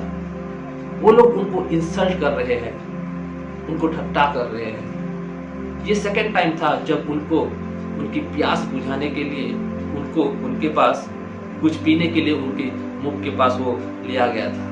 और तीसरा जो हमने पढ़ा यूहन्ना उसका 19 का 28 और 29 में, जब उन्होंने खुद कहा कि मैं प्यासा हूँ और फिर उनको वो सिरका दिया गया और वो उन्होंने उससे पान किया। मेरे प्रिय भाई और बहनों, मैं आपको ये 3 घटनाएं इसीलिए बताना चाहता हूँ। अगर हम इसको स्पिरिचुअली देखें तो जो पहला जो इंसिडेंट था जिसमें कि जैसे लिखा it was mixed with gall, जो पीत का जो रस है वो उनको दिया गया। अगर हम ये हमारे जीवन से रिलेट करके देखें तो हमारा जीवन भी वैसा है। हम चाहते हैं कि हम यीशु मसीह की उस तृष्णा को हम मिटा सके, लेकिन हमारे जीवन में वो पीत से भरा वो हमारा वो कैरेक्टर है जो कि इस कार्य को आगे नहीं बढ़ा सकता है। मेरे प्रिय भाई और बहनों, मैं ये कहना चाहता हूँ कि जैसे उस टाइम वो जो पहले जो उनको पित्त का रस दिया गया था वो एक सेडेटिव था, वैसे ही आज परमेश्वर, आज यीशु मसीह हमारे लिए भी प्यासा है और वो चाहता है कि हम उसकी प्यास बुझाएं, लेकिन हमारा जीवन वैसे it is also mixed with God. हम चाहते हैं कि हम क्रूस उठा के उसके पीछे चले, हम यीशु मसीह के पीछे चले, लेकिन हमको हमारे जीवन में आराम चाहिए। हमको कोई ऐसे परिस्थिति नहीं जाना चाहिए जो परिस्थिति हमको दुख दे, कोई परेशानी दे। हमको सिर्फ एक नॉर्मल लाइफ चाहिए, हमको हंसी खुशी का एक माहौल चाहिए। लेकिन यीशु मसीह ये कहता है कि अगर तुम मेरे पीछे अपना क्रूस उठा के चलते हो तो ताड़ना sure it will come behind you.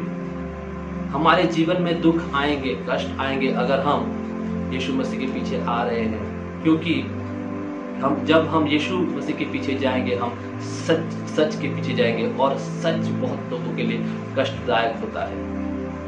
Second में अगर हम देखेंगे, जब वो सिरका उनके मुंह के पास लेके जा रहे थे, वो क्या कर रहे थे ना, वो ठट्टा कर रहे थे, उनका इंसल्ट कर रहे थे। मेरे प्रिय भाई और बहनों,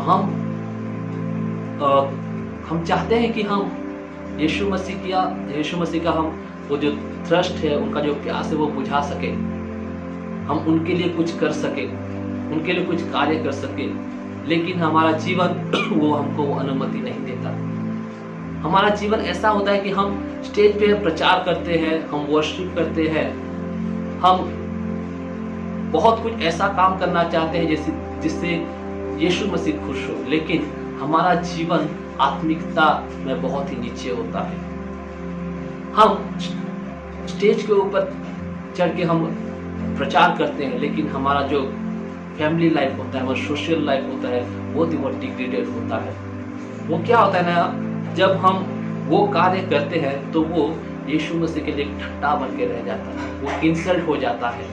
लोग कहते हैं कि अरे वो तो ऐसा काम करता है, वो तो अपने माँ बाप को नहीं पूछता, वो तो अपने बहन को, अपनी स्त्री को नहीं पूछता, और वो कैसे चर्च में खड़े होकर प्रचार कर सकता है। मेरे प्रिय और भाई और बहनों, मैं आपको यही बताना चाहता हूँ कि अगर हम चाहते हैं कि हम यीशु मसीह की वो जो प्यास है, हमारे आत्मा के लिए जो उनका जो वो प्यास है, अगर हम बुझाना चाहते हैं तो हमको वो टाइम का वेट करना पड़ेगा जब वो बोलेंगे कि मैं प्यासा हूँ। तब हम अपने आप को प्रिपेयर करके उनके पास अपने आप को हम सबमिट कर सकते हैं, हम अपने आप को समर्पित कर सकते हैं। हम सभी को पता है कि ये पृथ्वी का जो 70% है वो पानी से भरा हुआ है, और उस 70% में से मेरे प्रिय भाई और बहनों, मैं ये बताना चाहता हूँ कि 97% पानी जो है वो सी वाटर है, वो ओशन वाटर है, और जो 3% पानी है वो जो हम पी सकते हैं। सी वाटर क्या होता है ना मेरे प्यारे भाई और बहनों, एक समुद्र बहुत ही बड़ा होता है, विशाल होता है, देखने में बहुत सुंदर होता है।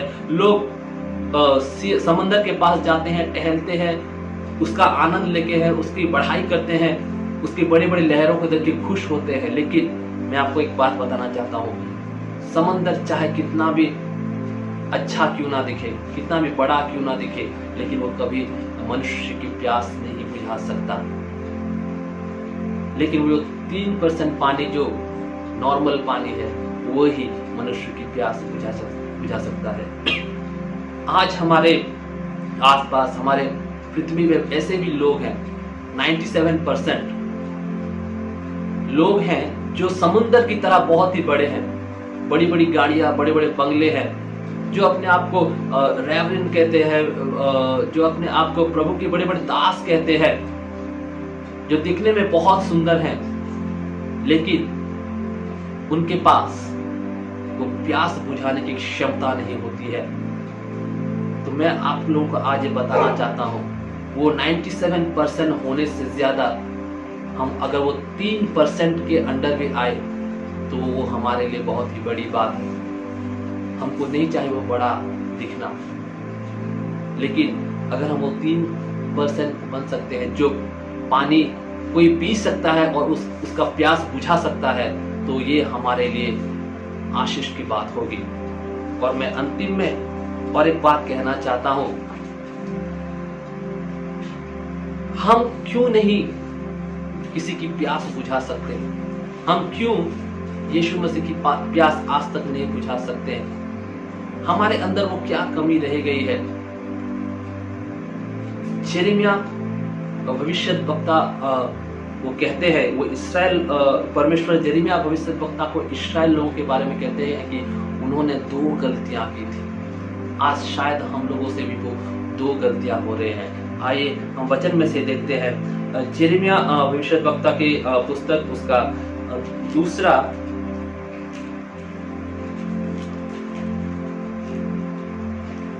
उसका दूसरा अध्याय और उसका 13वां आयत। वचन में ये लिखा है, क्योंकि मेरी प्रजा ने 2 बुराइयां की है। उन्होंने मुझ बहते जल के सोते को त्याग दिया है और उन्होंने होद बना लिया, वरन ऐसे होद जो टूट गए हैं और जिनमें जल नहीं रह सकता।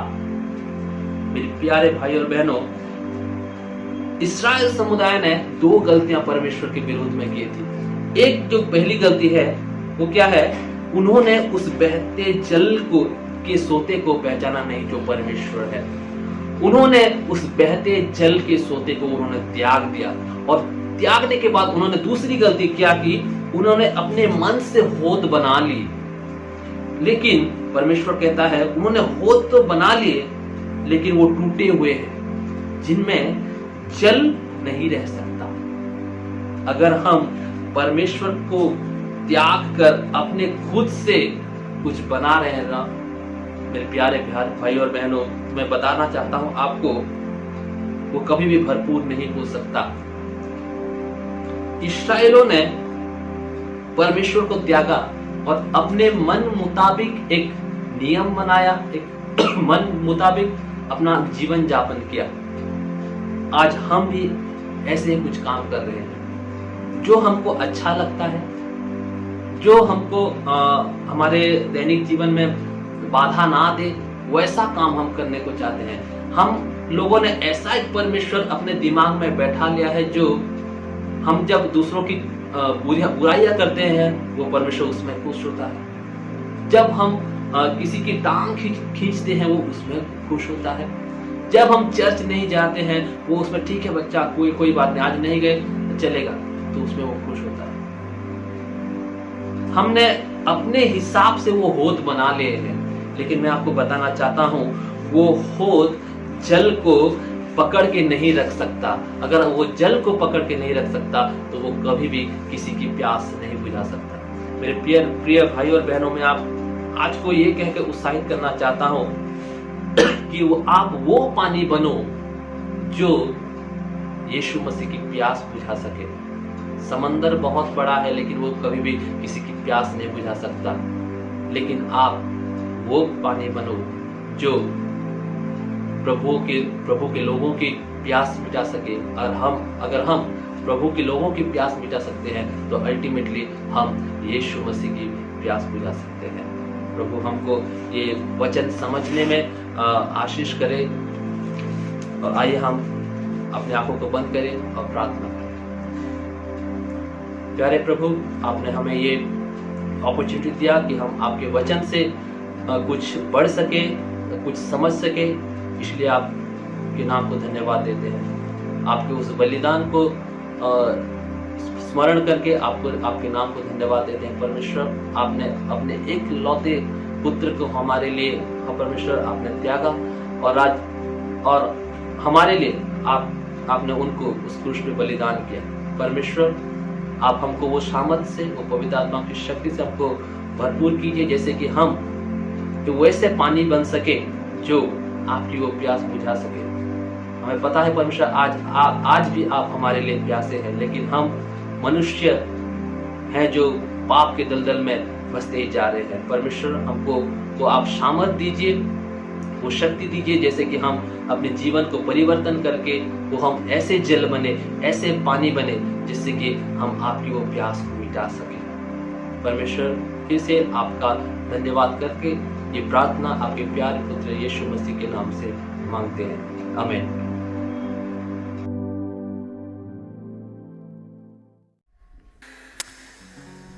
जब हम जुड़े हुए हैं आज इस शुभ शुक्रवार के दिन, और एक के बाद एक प्रभु यीशु मसीह के कहे गए उन आखिरी शब्दों को मनन कर रहे हैं,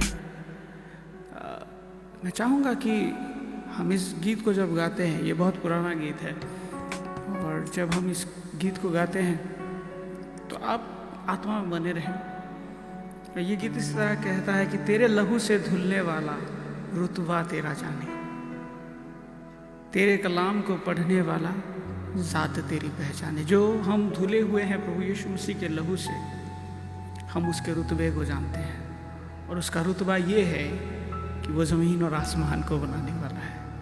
उसका रुतबा ये है कि वो आज हमें फिर से लेने आने वाला है। उसका रुतबा ये है कि उसने मृत्यु को हराया है। आइए इस गीत को गाते हैं।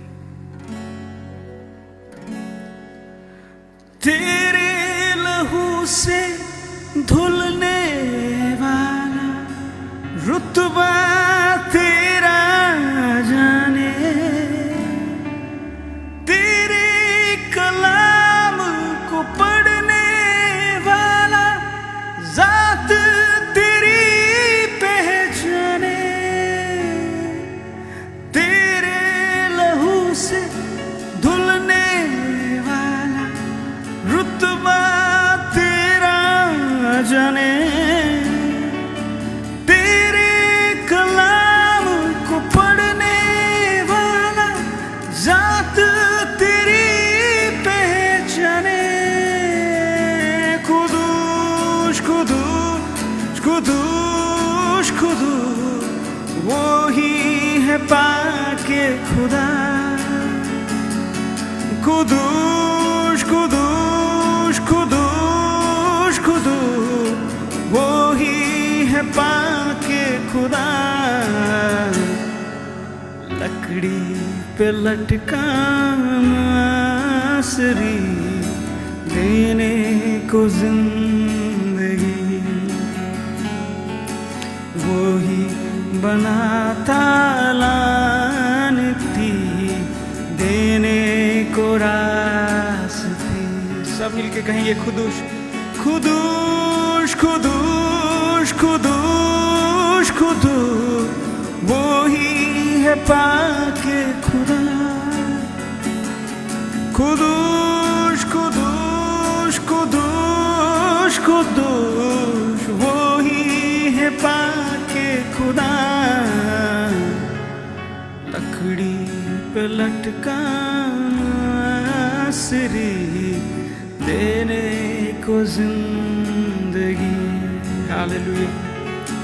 लकड़ी पे लटका नासरी देने को जिंदगी।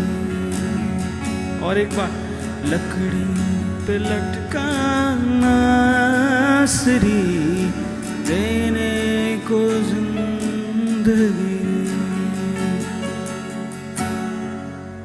Thank you. आमीन। जब यीशु मसीह को क्रूस पे चढ़ाया गया तो उन्होंने मरने से पहले 7 वाणी कही थी, और उनमें से छठी वाणी के बारे में मैं आज आप सभी के सामने प्रचार करने जा रही हूँ। और मेरा स्क्रिप्चर है जॉन 19:30। स्क्रिप्चर में ऐसा लिखा गया है कि जब यीशु ने वो सिरका लिया वो तो कहा पूरा हुआ, और सिर झुकाकर प्राण त्याग दिए। यीशु मसीह की वो छठी वाणी थी, पूरा हुआ। पूरा हुआ को द वर्ड ऑफ ट्रायम्फ भी कहा जाता है। ये वाणी जीत को दर्शाता है। पिता ने जिस योजना को पूरा करने के लिए यीशु मसीह को धरती पे भेजा था, उस दिन वो पर्पस उस क्रूस पे पूरा हुआ था। और वो पर्पस था, वो हमारे पापों के कारण आए थे और हमें अनंत जीवन देने आए थे। और उस दिन क्रूस पे वो कार्य समाप्त हुआ था, वो कार्य पूरा हुआ था। उस दिन क्रूस पे 2 चीज़ें दिखी थी, और वो थी पहली मनुष्य का पाप, और दूसरा पिता का प्रेम जो वो मानव जाति से करते हैं।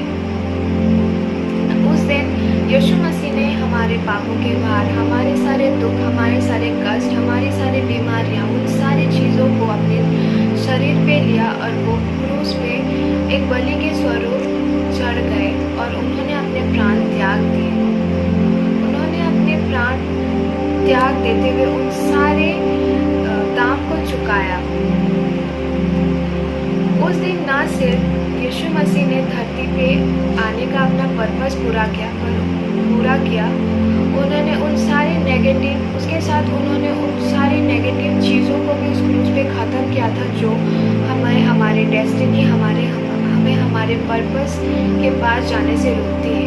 वो है हमारा गिल्ट, वो है हमारा डिप्रेशन, बीमारी, गरीबी और वो सारे कष्ट और सारे ऐसी बाधाएं जो हमें आज हमारे पर्पस या किसी भी ऐसे चीज़ों से अच्छी चीज़ों को पाने से रोका करती है।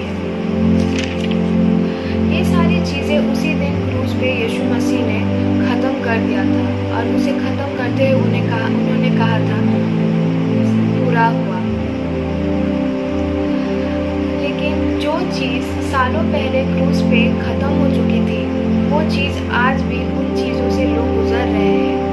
आज भी लोग डिप्रेशन में जाते हैं, आज भी लोग गरीबी से गुजर रहे हैं, आज भी लोगों के अंदर वो सारी चीज़ें हैं जो उन्हें उनके पर्पस और उनके डेस्टिनी के पास जाने के लिए उन्हें रोकती है। ऐसा क्यों हो रहा है? जो चीज़ें सालों पहले यीशु मसीह ने क्रूस पे ख़त्म कर दी थी। इसका कारण ये है कि आज हम वचन के अनुसार अपना जीवन नहीं व्यतीत कर रहे हैं।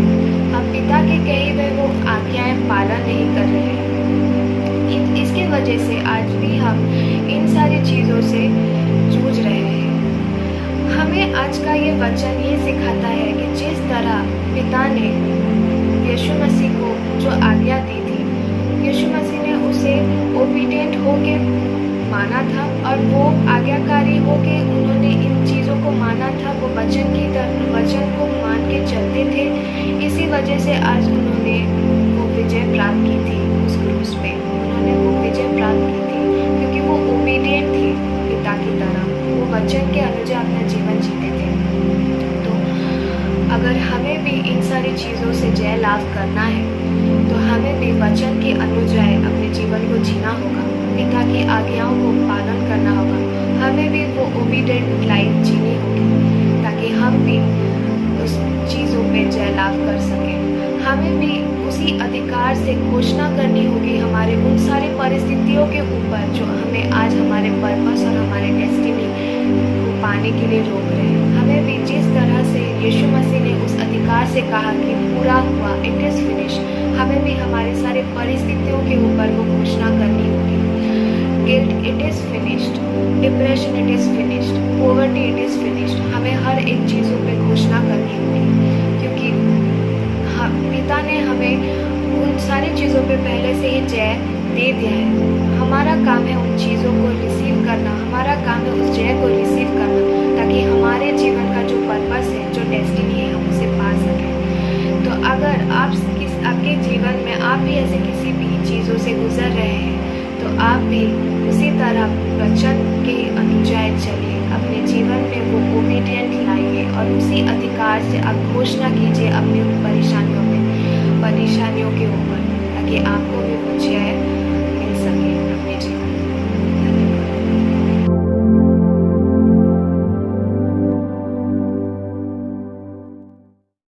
आइए कुछ गीतों को गाते हैं और उस बलिदान को याद करते हैं, उस क्रूस को याद करते हैं, उस लहू को याद करते हैं, उस सामर्थ को याद करते हैं। हम जो गाना गाने वाले हैं ये गाना का नाम है जो क्रूस से बहा लहू। और मैं ये विश्वास करता हूँ अगर आपको ये गाना आता है तो हमारे साथ ज़रूर जुड़िए और आराधना करते हैं। आइए अपने अपने आँखों को कुछ समय के लिए बंद करते हैं और परमेश्वर के उपस्थिति में हालेलुया उसकी महिमा करते हैं।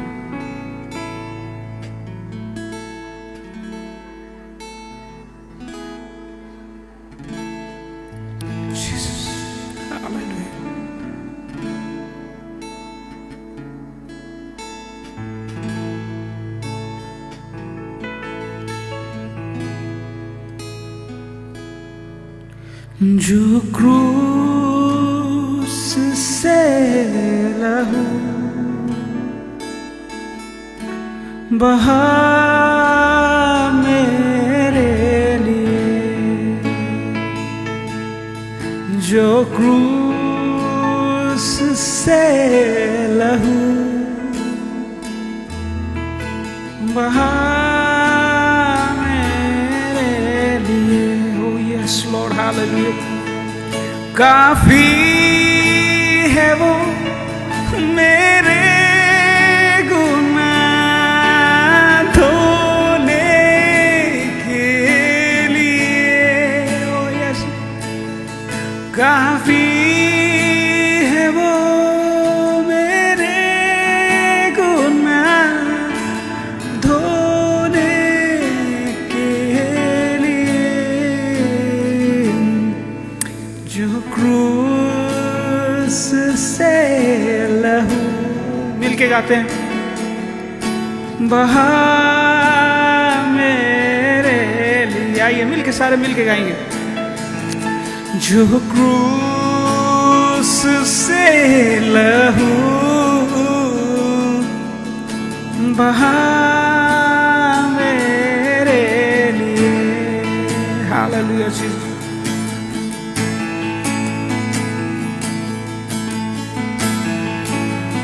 Jesus, Rabba Shatoria Rabba. We give you all the glory and honor, O Lord. We give you all the praises, O Lord. Hallelujah. Jesus. परमेश्वर आपको महिमा देते हैं, आपको महिमा देते हैं, आपके नाम को ऊंचा उठाते हैं परमेश्वर।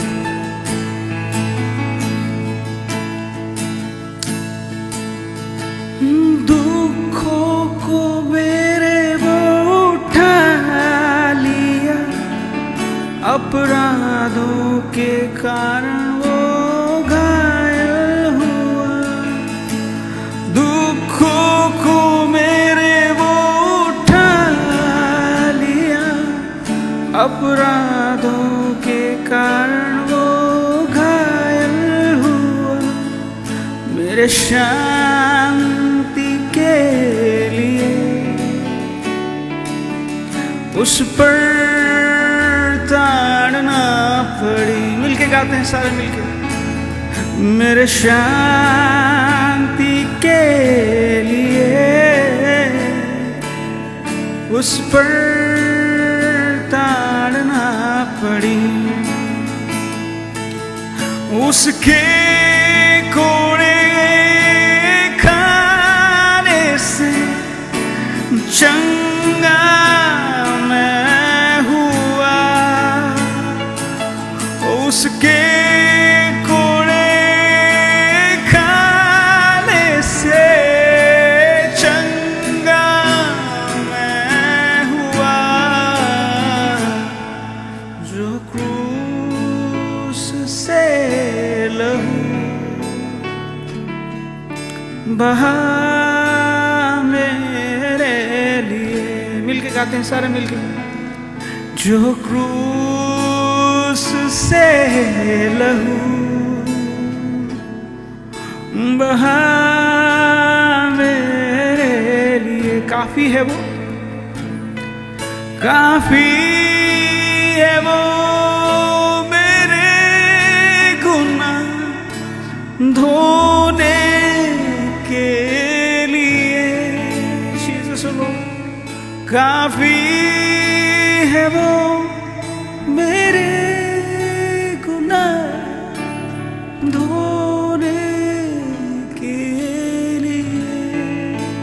Lord, we worship you, Lord. We give you all the glory and honor, Lord. परमेश्वर आपका धन्यवाद देते हैं। Thank you, Jesus. Thank you, Jesus. Thank you, Lord.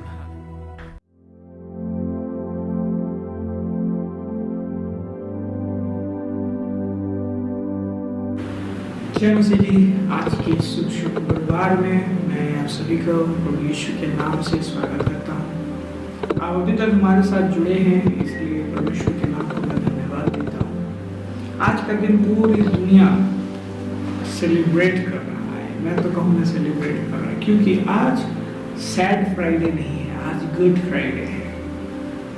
Sad Friday होता तो शायद दुख मनाते, और दुख मनाना भी चाहिए। अगर लोगों के जागतिक लोगों की बात करें, जागतिक लोगों की बात करें, तो अगर आपका खुदा उस दिन मरता है तो आप उस दिन को सेलिब्रेट नहीं करते हैं, लेकिन हम सेलिब्रेट करते हैं, क्योंकि ये सैड फ्राइडे नहीं है, ये गुड फ्राइडे है। मेरे किसी ने मुझसे पूछा था कि अगर तुम्हारा ईश्वर उस दिन मर जाता है, इतना मार खाता है, इतना ये होता है, तो आप उसको गुड फ्राइडे क्यों बोलते हो? मैं उस समय नहीं जानता था इसका जवाब, लेकिन आज जरूर जानता हूँ, क्योंकि हम सेलिब्रेट करते हैं यीशु मसीह जिस चीज को करने के लिए आया था वो उसको पूरी हिफाजत के साथ और पूरे ईमान के साथ कंप्लीट करता है, पूरे विश्वस्तता के साथ उसे कंप्लीट करता है। यीशु मसीह एक सर्वशक्तिमान परमेश्वर था मेरे प्यारे, वो कोई कमजोर व्यक्ति नहीं था। वो है जिसके कहने से कायनात सृष्टि हुई थी, जिसके कहने से हरेक जीवन में, हरेक जीव में जीवन आया था। हम आज दुख नहीं मनाते हैं, हम आज खुशी मनाते हैं, क्योंकि यीशु मसीह जो करने आया था वो उसको किया। यीशु मसीह का पैदा होना जगत को वो घूमने नहीं आया था, वो बलिदान स्वरूप आया था। यीशु मसीह ऐसे नहीं सोचा कि हाँ आसमान में है, चलो पृथ्वी घूम के आते हैं, ये चिंताधारा लेके यीशु मसीह जगत में नहीं आया था। वो इसलिए आया था ताकि एक बलिदान दिया जाए जो उन सारे बलिदानों से बड़ा हो और सारे बलिदान की प्रथा को खत्म किया जाए। यीशु मसीह स्वयं वो मेमना बन के आया जो निष्कलंक था, निष्पाप था, और उसने अपने ऊपर सारे पापों को, सारे बोझों को लिया और हमारे लिए उस क्रूस पे बलिदान हुआ अपने इच्छा से। हम 7वें वाणी में हैं, 7वें वाणी में आप ये सुनते हैं, आप लूका लिखित सुसमाचार 23 का 46 आयत अगर पढ़ेंगे, यीशु मसीह ऊंचे आवाज से कहता है, पिता मैं अपने प्राण तेरे हाथों में सौंपता हूं। मेरे प्यारो, अगर एक व्यक्ति कष्ट में, अगर लोग कहेंगे कि नहीं वो मार खा चुका था, होश में नहीं था, ऐसा था वैसा था, बहुत कुछ कह सकते हैं, लेकिन यीशु मसीह पूरी तरह होश में था, क्योंकि वो यहाँ पे अपने मन से कुछ नहीं कह रहा है। वो भजन संहिता 31 के 5 को यहाँ पे कोट करता है और कहता है कि हे ईश्वर मैं अपने प्राणों को तेरे हाथ में सौंपता हूं। मेरे प्यारो, यीशु मसीह 100% इंसान था और 100% ईश्वर था।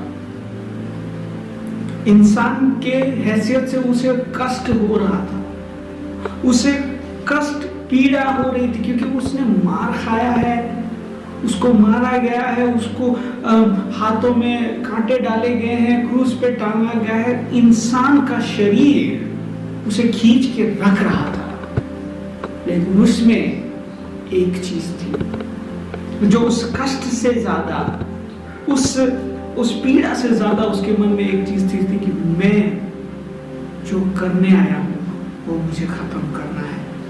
वो चाहता तो गुस्सा होके सारी चीजों को तहस नहस कर देता, उसके बोलने से हो जाता, लेकिन वो नहीं करता है। आप देखिए, वो स्वर्ग का राजकुमार है, तो पूरे स्वर्ग के दूतों का जो दल है वो भी उसे देख रहा होगा, ऐसा कष्ट ही पा रहा है।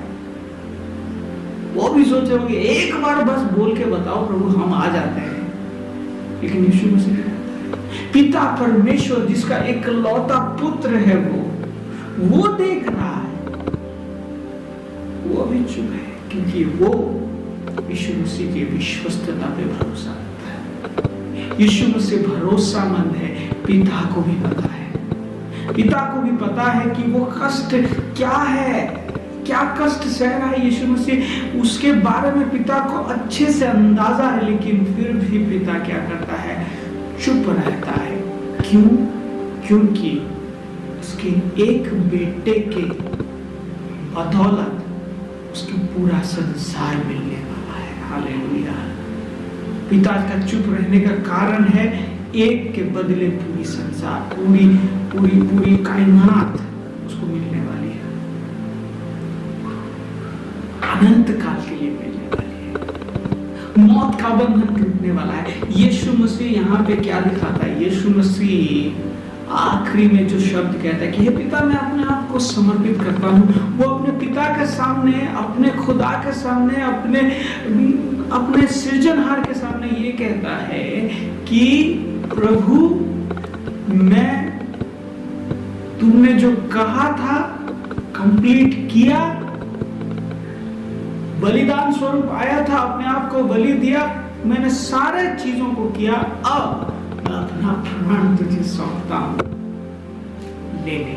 हालेलुया। मेरे प्यारों, मेरे अजीजों, यीशु मसीह की विश्वस्तता, यीशु मसीह का जो यहाँ पे आज्ञाकारिता हम देखते हैं, ऐसी आज्ञाकारिता आप कहीं पे नहीं देख सकते। इसलिए फिलिपियों की किताब में लिखा गया है कि हाँ, मृत्यु तक, हाँ क्रूस के मृत्यु तक, वहां पे एफेसियंस देख कहा गया कि क्रूस के मृत्यु तक वो क्या रहा? वफादार रहा। मेरे प्यार, यीशु मसीह वफादार है, वफादार है अपने वचन की तरफ, वफादार है उन सारे चीजों की तरफ जो उसने कहा है, और आज वो वफादार है आपके तरफ भी, कि जो वायदा उसने आपसे किया है वो वायदा वो तोड़ने वाला नहीं है। जो वायदा उसने खुदा से किया था उस वायदे को भी उसने नहीं तोड़ा, और जो वायदा उसने आपसे किया है वो वायदा को भी वो तोड़ने वाला नहीं है। आज शुक्रवार को जब हम इस 7 वाणियों को खत्म करने वाले हैं, मैं आपसे यही कहना चाहूंगा, उसके वायदे पर भरोसा रखें, क्योंकि वो वफादार है। उसने आखिरी तक अपनी वफादारी दिखाई, क्रूस के मृत्यु तक उसने वफादारी दिखाई, क्रूस के मृत्यु तक। और आज वो जो वफादार है आपके लिए सब कुछ करने के लिए काबिल है। आज आपको यीशु मसीह से अगर कुछ सीखना है तो इस तरह का समर्पण सीखना है। आज अपने बोझ को आप जो लेके चल रहे हैं, आज जिस कष्ट के तले आप दबे हुए हैं, कुचले हुए हैं, इन सारी चीजों का आज आप परमेश्वर के चरणों में लाके समर्पित करें। कहीं परमेश्वर ने इन सारी चीजों को सौंपता, इन सारे चीजों को सौंपता। और मेरे प्यारों, जब आप चीजों को उसके हाथों में सौंपते हैं तब आप उसकी वफादारी को समझते हैं और देखते भी हैं।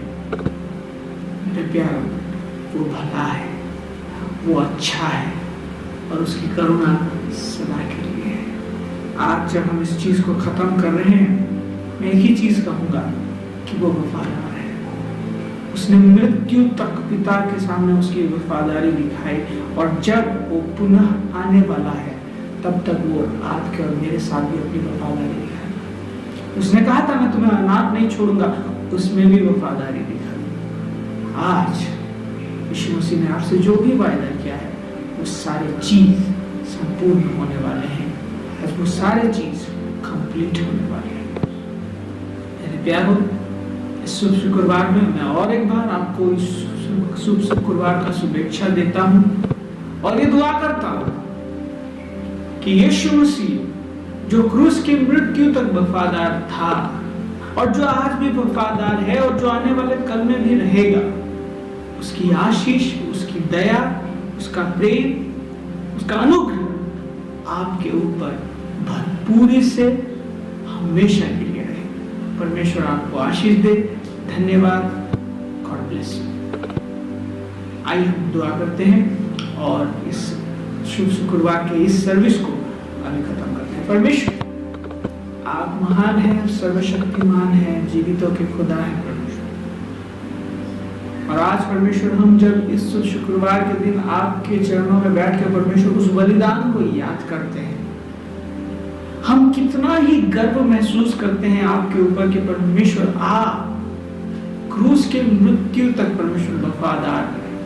हम कितना ही परमेश्वर आपके नाम के लिए खुद को गर्वित अनुभव करते हैं कि परमेश्वर हम एक ऐसे खुदा की इबादत करते हैं जो सर्वशक्तिमान होते हुए खुद को इतना नम्र किया कि क्रूस के मृत्यु को भी चुन लिया। परमेश्वर, जितने लोग आज हमें देख रहे हैं परमेश्वर, इस दिन में होने पाए कि वो आपकी सच्चाई को जाने, सच्चाई जो उनके जीवन को बदले, सच्चाई जो उनको अनंत जीवन दे पाए, सच्चाई जो उनको परमेश्वर पिता हर एक दुर्बलताओं से निकाल पाए। परमेश्वर हर एक जलाल, आदर, महिमा, प्रशंसा तेरे नाम को देते हैं। आज की सभा को तेरे हाथों में देते हैं, धन्यवाद देते हुए प्रार्थना को सिर्फ और सिर्फ यीशु के नाम से मांगते हैं, आमीन। धन्यवाद तेरे लोग आप हमारे साथ जुड़े। शुभ शुक्रवार और आने वाले ईस्टर में या फिर पुनरुत्थान के दिवस में, रेजरेक्शन डे में फिर से आपसे मुलाकात होगी। तब तक आप खुद का देखभाल करें और परमेश्वर की महिमा करें। धन्यवाद।